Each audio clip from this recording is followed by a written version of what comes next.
Hello दोस्तों, मेरा नाम शक्ति अवस्थी है।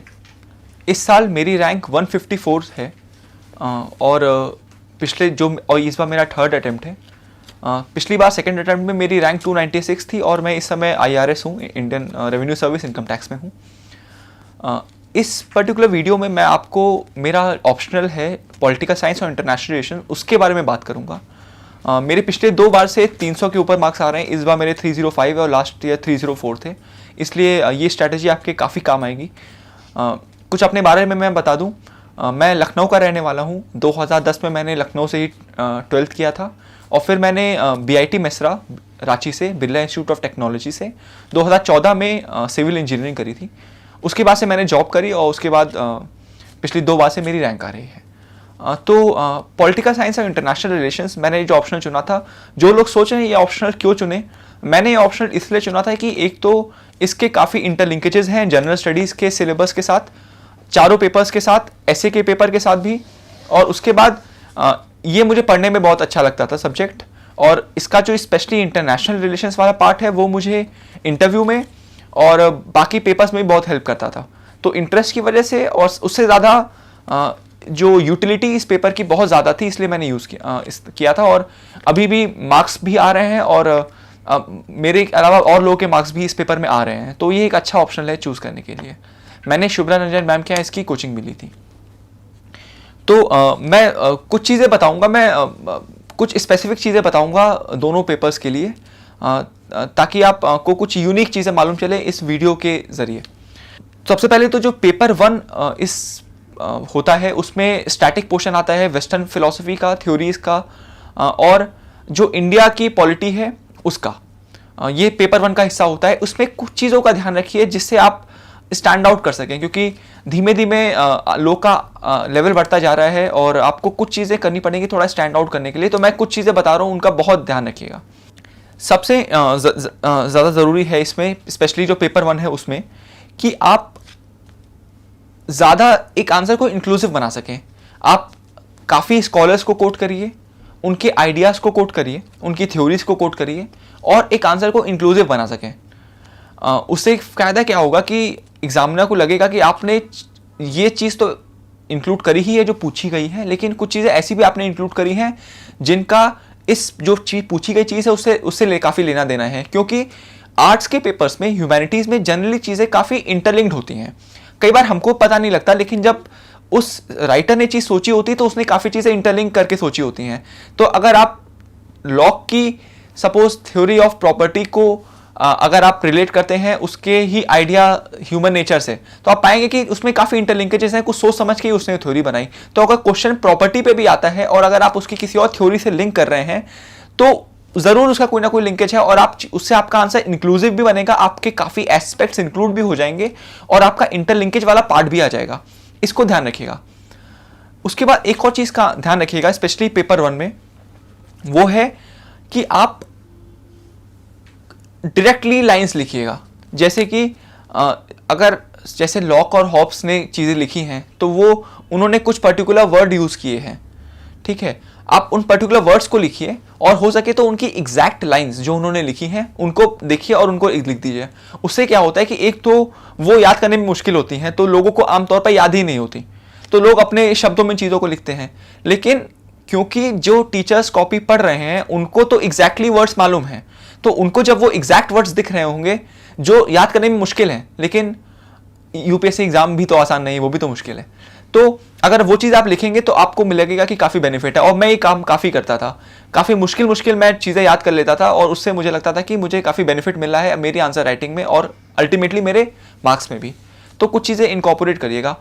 इनका सोर्सेस क्या होगा कि ऐसे शुभ्रा रंजन मैम के नोट्स हैं, वो काफ़ी चीज़ें लिखवाती रहती हैं जो याद करना मुश्किल होगा, और मैंने उनसे कोचिंग ली है तो मैंने उनके करीब करीब मेरे सभी नोट्स अभी भी याद होंगे। तो उनको याद रखिए, उनसे आप चीज़ों को लिखिए। और उसके अलावा आप एक्स्ट्रा रीडिंग भी कर सकते हैं थोड़ी सी, स्पेशली जैसे अगर आप जो कुछ बुक्स हैं जैसे हेवुड वगैरह हो गई, गौबा हो गई, इन बुक्स को रेफर करने के लिए कुछ अगर आपको यूनिक पॉइंट्स मिल सकें आप उनको भी रेफर कर सकते हैं, कुछ यूनिकनेस अपने आंसर्स में लाने के लिए।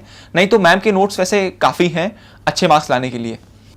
उसके बाद अब थोड़े आप इनोवेशन अपनी चीज़ों में और कर सकते हैं, जैसे कि आप चीज़ों को करंट अफेयर से रिलेट कर सकते हैं। आपको उदाहरण के तौर पे मैं बताऊं, जैसे कि प्लाटो की एक थ्योरी होती है फिलोसोफर किंग की, हम पहले ही लेक्चर में पढ़ेंगे, मैम पढ़ाती हैं शुभ्रा मैम पहले ही लेक्चर में फिलोसोफर किंग। अब फिलोसफिकल किंग का रेफरेंस जो ईरान के अयातुल्लाह खोमेनी हैं वो भी देते हैं, उनके साथ भी उनका रेफरेंस दिया जाता है कि फिलोसोफर किंग जैसा कंसेप्ट अयातुल्लाह खोमेनी के साथ रिलेट किया जाता है। अगर आप वैसी चीज़ इंक्लूड कर सके अपने आंसर्स में तो आप पाएंगे कि वो बहुत ही ज़्यादा यूनिक है और आपको उसके मार्क्स अच्छे मिलेंगे। ऐसे इंटरलिंकेजेस बनाएं, करंट अफेयर्स के साथ बनाएं, पेपर 1 के पेपर 2 के साथ बनाएं। अगर आप कोई चीज़ अगर सपोज एरिस्टोटल की कोई फिलोसफी को आप लिंक कर रहे हैं तो आप अगर वो कॉन्स्टिट्यूशन की बात करता है तो आप इंडिया के कॉन्स्टिट्यूशन का रेफरेंस दे सकते हैं कि कैसे एरिस्टोटल के आइडियाज़ इंडिया के कॉन्स्टिट्यूशन में भी यूज़ हुए हैं। या कई बार पेपर 2 में इंटरनेशनल रिलेशन का जो पार्ट है उसमें भी आप चीज़ें इंटरलिंक कर सकते हैं। जब आप ऐसी चीज़ें इंक्लूड करेंगे तो आपका आंसर काफ़ी यूनिक बनेगा और उससे आपको काफ़ी अच्छे मार्क्स मिलेंगे। हो सके तो ये सब चीज़ें आप कंक्लूजन वाले पार्ट में इंक्लूड करिएगा, क्योंकि कंक्लूजन वाला पार्ट देख के ही अल्टीमेटली मार्क्स मिल रहे होते हैं, और अगर आपने वहाँ पे कोई ऐसी चीज़ इंक्लूड कर ली जो बाकी लोग इंक्लूड ना कर रहे हों तो आपको एक्स्ट्रा एज मिल सकता है हमेशा। उसके अलावा ऑप्शन में एक चीज़ और प्रॉब्लम ये होती है कि सब लोग एक ही चीज़ लिख रहे होते हैं, क्योंकि सब वही शुभ्रा मैम के नोट्स पढ़ के अपने आंसर्स लिखने जा रहे हैं। तो कैसे यूनिक बना सके आप, कुछ इन सब चीज़ों से अपने आंसर्स यूनिक बना सकते हैं। कुछ और चीज़ें अभी मैंने इस बार चीज़ें इनकॉर्पोरेट करने की कोशिश करी अपने मेंस में, जो कि मुझे लगता है फिर से काम आई। जैसे कि फेमिनिज्म पे क्वेश्चन आया है। अब फेमिनिज्म के क्वेश्चन पे एक फेमिनिज्म का सिंबल भी होता है, आप गूगल करेंगे आपको फेमिनिज्म का एक सिंबल भी मिल जाएगा। आप वो सिंबल ड्रॉ कर दीजिए, 30 सेकंड्स लगेंगे बट उससे आपको एक एज मिल जाएगा, क्योंकि वो शायद कोई भी नहीं कर रहा होगा। एक क्वेश्चन इस बार फासिज्म पे आया था, मैंने फासिज्म का जो स्वास्तिक वाला सिंबल होता है मैंने वो ड्रॉ किया था। ऐसी कुछ चीज़ें अगर आप यूनिक चीज़ें करेंगे जो और लोग नहीं कर रहे हैं, उससे आपको बहुत मदद मिलेगी। उसके बाद कुछ चीज़ें मैं उसमें बताऊंगा स्पेशली पेपर 2 में। जैसे कि अगर सपोज इस बार क्वेश्चन था नॉर्थ कोरिया पे, अब नॉर्थ कोरिया शायद डायरेक्टली सिलेबस का हिस्सा नहीं होता है, बट अगर आप कुछ चीज़ें देख लेंगे, जैसे कि सपोज आपने नॉर्थ कोरिया में क्या क्वेश्चन आएगा, एक ही तरीके क्वेश्चन आ सकता है उनकी न्यूक्लियर जो वो डेवलप कर रहे हैं उस पर। तो अगर आप एक क्वेश्चन में नॉर्थ कोरिया का मैप अगर आप बनाना सीख लें, बहुत ही छोटा बहुत ही आसान भी है, और उसमें आपने 2-3 न्यूक्लियर साइट्स उनकी देख ली और उनको मार्क कर दिया, तो आप पाएंगे कि शायद ऐसी चीज़ आप कर रहे हो जो कोई नहीं कर रहा है, और उससे आपको अगेन एक एज मिलेगा। तो आप क्वेश्चन में स्पेशली इंटरनेशनल रिलेशन जो कि पेपर 2 का हिस्सा है उसमें अगर आप मैप्स बना सकें तो वो आपको बहुत मदद करेगा। आप मैप्स बना लें, उनके 2-3 शहर देख लें, उनकी जीडीपी बेसिक चीज़ देख लें, जीडीपी उनकी कितनी है, और वो आपको क्वेश्चन आ रहा है नॉर्थ कोरिया पे, आप उनको लिख दें। जैसे इस बार एक क्वेश्चन आया था जापान पे, तो मैंने जापान का मैप बनाना बड़ा ही आसान है, आप जापान का मैप बना दें, उनकी जो 5 ट्रिलियन की जीडीपी है वो लिख दें, और बगल में इंडिया का मैप बना दें ताकि पता लगे कि इंडिया जापान रिलेशंस की बात हो रही है। कुछ ऐसा करें ताकि जो धीमे धीमे कंपटीशन बढ़ रहा है उसमें आपको एक एज मिल सके, इसका बहुत ध्यान रखें। और इसमें सोर्सेज में वही शुभ्रा मैम के नोट्स, करंट अफेयर से लिंकेजेस जो सब कोई करता है, बट उसको आप और अच्छे से करें तो आपको बहुत मदद मिलेगा। उसके बाद दोनों ही पेपर के लिए मैं रखूंगा, पेपर 2 में ज़्यादा करूंगा कि आप प्रायोरिटीज़ बनाएं।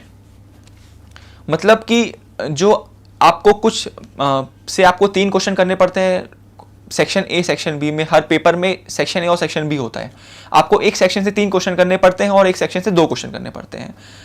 जब आप papers over the time solve करते रहेंगे तो आप पाएंगे कि आपका कोई पर्टिकुलर सेक्शन ज़्यादा स्ट्रांग है और कोई पर्टिकुलर सेक्शन कमज़ोर है। आप सोच लें कि मेरा ये ज़्यादा कमज़ोर है, तो मैं अगर मुझे लगता है कि मुझे दोनों के क्वेश्चंस आते हैं तो आपके पास चॉइस करने के लिए आपके पास आसानी होनी चाहिए।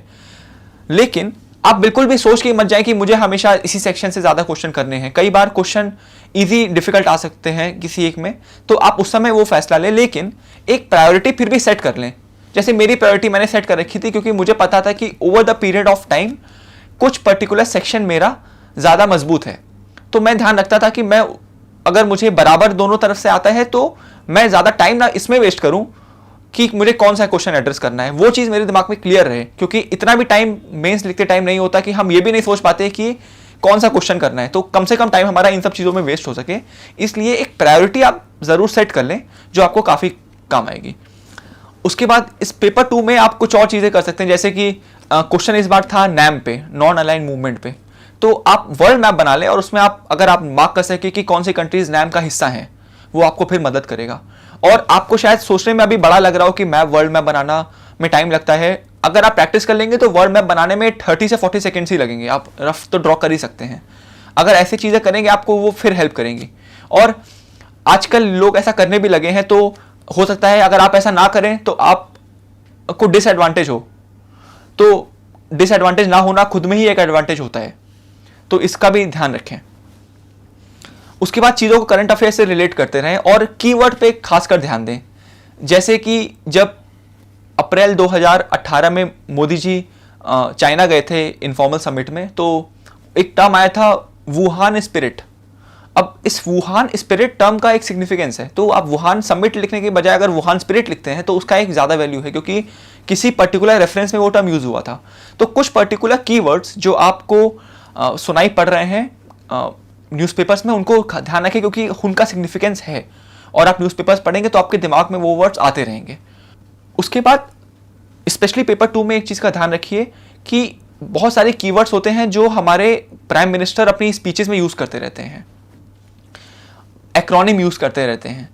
उनको आप ज़रूर इनकॉर्पोरेट करें, क्योंकि वो सरकार का पर्सपेक्टिव भी रखते हैं और पेपर भी जो सेट हो रहा है वो भी इन सब सोर्सेज से ही सेट हो रहा है। तो जैसे कि अगर प्राइम मिनिस्टर कहीं गए, उन्होंने एक कीवर्ड दिया इंच माइल्स। इंच माइल्स मतलब होता है India China millennium of synergy. तो अगर ऐसा एक कीवर्ड अगर आपको प्राइम मिनिस्टर मोदी बोल रहे हैं तो उसकी एक वैल्यू है, तो आप उसको रखें। जैसे India China millennium of synergy जो है, तो उसका एक पर्टिकुलर वैल्यू होगा और वो आपको अगेन आंसर्स में मदद करेगा। इसको पढ़ने के लिए आप MEA को ज़रूर रेफर करते रहें, MEA की वेबसाइट को। उसमें आप पाएंगे कि फॉरेन सेक्रेटरी की ब्रीफिंग्स होती रहती हैं, प्राइम मिनिस्टर की स्पीचेज आती रहती हैं, फॉरेन मिनिस्टर की स्पीचेज आती रहती हैं, और कई बार वो इतनी अच्छी स्पीचेज होती हैं कि आप उनसे अपना आंसर्स शुरू कर सकते हैं। जैसे कि इस बार मैं मेंस की बात कर रहा हूँ, मेंस के शायद 2-4 दिन पहले ही जो हमारे एक्सटर्नल अफेयर्स मिनिस्टर है उनकी स्पीच हुई थी UN में, जिसमें उन्होंने बोला कि UN रिफॉर्म्स की कितनी ज़्यादा ज़रूरत है UN में, और उन्होंने बहुत ही खूबसूरत स्पीच दी थी। मैंने उनकी इस स्पीच का एक हिस्सा उठा के ही अपना आंसर शुरू किया था, और वो मुझे लगा कि वो इतनी इम्पैक्टफुल स्पीच थी, अगर आप उसको पढ़ें तो वो उससे एक अलग ही इम्पैक्ट आएगा आंसर्स पे। तो वो एक बार देख लें। इसमें MEA आपको बहुत काम आएगा, स्पेशली पेपर 2 में। और इस बार पेपर 2 में मैं देखा कुछ चीज़ें और नहीं आई जो मैंने भी इतनी ढंग से नहीं रेफर की थी। जैसे कुछ गवर्नमेंट फंडेड थिंक टैंक्स हैं, उन पे डायरेक्ट क्वेश्चंस आ गए जो हम लोग सीधे सीधे नहीं पढ़ रहे थे ऑप्शनल में। मैं उम्मीद भी नहीं कर रहा था कि वो आ जाएंगे, लेकिन MEA हर साल अपनी एनुअल मैगजीन रिलीज करता है, उसमें वो अपने थिंक टैंक्स की बात करता है। अगर वो आप एक बार ग्लैंस कर लेंगे तो आपको ये सब जो चीज़ें हैं वो काफ़ी आसानी से आप कर सकते हैं। और अगर हर क्वेश्चन डिफिकल्ट हुआ, और स्पेशली कई बार चॉइस हमारे पास नहीं होती है, 10 मार्क्स के क्वेश्चन होते हैं 5 जिनमें चॉइस भी नहीं होती है, और उसमें अगर ऐसे 2 क्वेश्चन फंस गए जिनका आपको बिल्कुल आइडिया नहीं है, तो आप काफ़ी बड़े डिसएडवांटेज में आ जाएंगे, स्पेशली कंसिडरिंग अदर ऑप्शनल्स जहाँ पे ऐसे क्वेश्चन शायद ना आए और आप डिसएडवांटेज में आ जाएं। सो ऑप्शनल में आपको बहुत ध्यान रखिएगा इन सब चीज़ों का। एक चीज़ मैं और लास्ट में बोलूँगा, जितने इम्पोर्टेंट, जैसे हिंदी इंग्लिश का पेपर आजकल होता है कि आपको क्लियर करना है तभी आप बाकी जगह अच्छा कर पाएंगे, उसी तरीके से अगर आपको अच्छी रैंक लानी है तो आपको ऑप्शनल में 290-300 नंबर लाने ही लाने हैं, वो मस्ट हो गए हैं। कंसिडरिंग कि कट ऑफ बढ़ता जा रहा है हर साल, अगर आप ऑप्शनल में 300 नंबर नहीं ला रहे हैं तो अगर आपकी रैंक आ भी रही है तो रैंक अच्छी नहीं आएगी, फिर आप अटेम्प्ट दोगे। तो हर साल ऑप्शनल में आप 300 नंबर लाने का तो कोशिश करिए ही करिए। उसके साथ साथ मैं बोलूँगा कि इतना इंपॉर्टेंट है ऑप्शनल कि जितना टाइम आप जनरल स्टडीज़ के 4 पेपर को मिला के दे रहे हैं उतना टाइम आप ऑप्शनल को मिला के दीजिए। दोनों GS के पेपर्स मिला के 1000 मार्क्स होते हैं, ऑप्शनल के पेपर 500 मार्क्स के होते हैं। बट अगर आप उसमें कंसिस्टेंटली टाइम दे रहे हैं तो आप पाएंगे कि आपके GS के नंबर्स वेरी कर सकते हैं, लेकिन आप ऑप्शनल को टाइम देंगे तो ऑप्शनल में आपके मार्क्स काफ़ी कंसिस्टेंट रह सकते हैं। मेरे केस में तो रहे हैं। तो ऑप्शनल को बहुत ज़्यादा टाइम दीजिए, बहुत एम्फेसाइज करिए, ऑप्शनल सोच समझ के चुनिए। और पॉलिटिकल साइंस अगर आपका ऑप्शनल है तो जो चीज़ें मैं बोल रहा हूँ वो आपके बहुत ज़्यादा काम आएंगी, तो उनको रखिएगा। प्रैक्टिस करते रहिए, आंसर राइटिंग करते रहिए। आंसर राइटिंग के समय का इंतजार मत करिए, सही समय कभी नहीं आता, हमेशा हमें अपने समय को सही बनाना पड़ता है, तो उसका ध्यान रखिए। ज़्यादा आप टेस्ट सीरीज ज्वाइन करिए, एक से ज़्यादा टेस्ट सीरीज ज्वाइन कर सकते हैं आप, उनके जो सैम्पल आंसर्स हैं उनसे आप नए नए पॉइंट्स उठाइए, उन्हीं से सीखिए और कुछ अपने आंसर में चीज़ें नई नई करते रहें ताकि आप को अच्छा लगे। मेरी कॉपीज़ आपको कोचिंग्स में मिल जाएंगी, आप हो सके उनको रेफ़र करिए, वो आपको मदद करेंगी। Thank you so much.